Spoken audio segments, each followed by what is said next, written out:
Violaine Cousineau est commissaire indépendante. Bonjour, Mme Cousineau. Bonjour.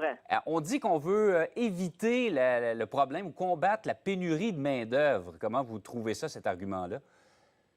C'est très difficile comme décision. Hein? C'est un symbole très fort, là, la retraite progressive. Ça fait quand même un bon bout de temps hein, que la CSDM ne permettait pas les congés quand tu es plus jeune, là, en cours de carrière. Donc, on te demandait vraiment de faire du temps plein. Mais là, toucher à la retraite progressive, c'est vraiment difficile. C'est des gens qui sont en fin de carrière, qui peuvent souffrir d'épuisement professionnel puis avoir un vrai besoin de ralentissement. Donc, mon Dieu, que je trouve ça difficile comme décision. Pensez-vous que oui. ça va pousser certains ou certaines à prendre leur retraite plus rapidement? Bien, c'est évident que c'est ça le risque. Hein? Donc, c'est un peu quitte ou double. Est-ce qu'on risque pas de perdre plus de monde encore dans le réseau en prenant une décision comme celle-là?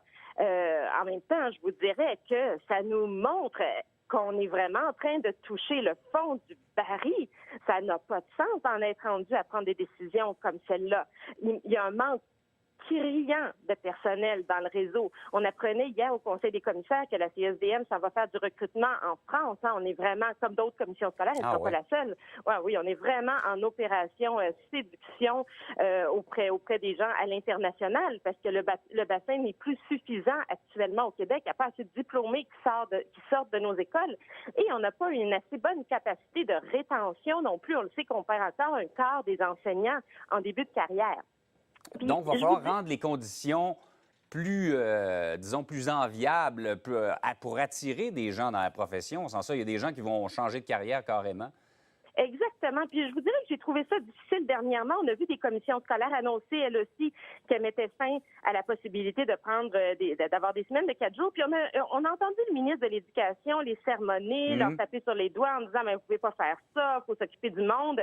Je vous avoue que dans sa position de ministre de l'Éducation, j'ai trouvé ça un petit peu difficile, cette position de gérant d'estrade, parce qu'en fait, ça lui revient, entre autres et beaucoup à lui, d'améliorer les conditions de travail des enseignants et des enseignantes. Donc, pas évident de le voir verser des larmes de crocodile alors que c'est la question salariale, par exemple, les ratios, l'état physique de nos bâtiments, tout ça, ben c'est Québec qui doit réussir à bouger sur ces sujets-là. Puis quand on voit le ministre implanter des nouvelles mesures comme la maternelle 4 ans qui a été tellement décriée, ben ils viennent nous ajouter des centaines de personnes dans le réseau, puis on n'a pas ces gens-là non plus. Est-ce une priorité ou est-ce qu'on ne devrait pas s'occuper des 5 à 12 ans, puis du secondaire, évidemment, les jeunes qui sont déjà à l'école. Donc, je pense qu'on doit questionner aussi les orientations gouvernementales. Et Monsieur le ministre, venez travailler avec les commissions scolaires, hein, plutôt que des cérémonies, là. Venez trouver les solutions à cette incroyable pénurie. C'est du jamais vu. Autrement dit, vous lui reprochez d'avoir pelleté ça dans la cour des commissions scolaires, de s'en être lavé les mains en disant régler le problème, mais il a en tout cas une bonne partie des solutions.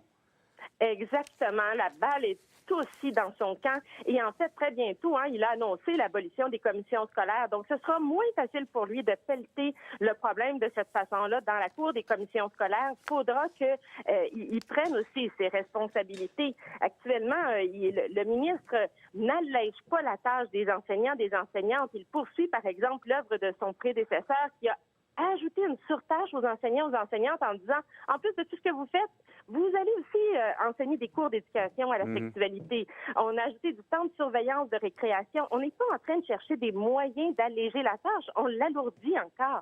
Je comprends pas. Violaine Cousineau, commissaire indépendante, merci beaucoup de nous avoir parlé ce matin. Merci à vous. Au revoir. Bonne journée.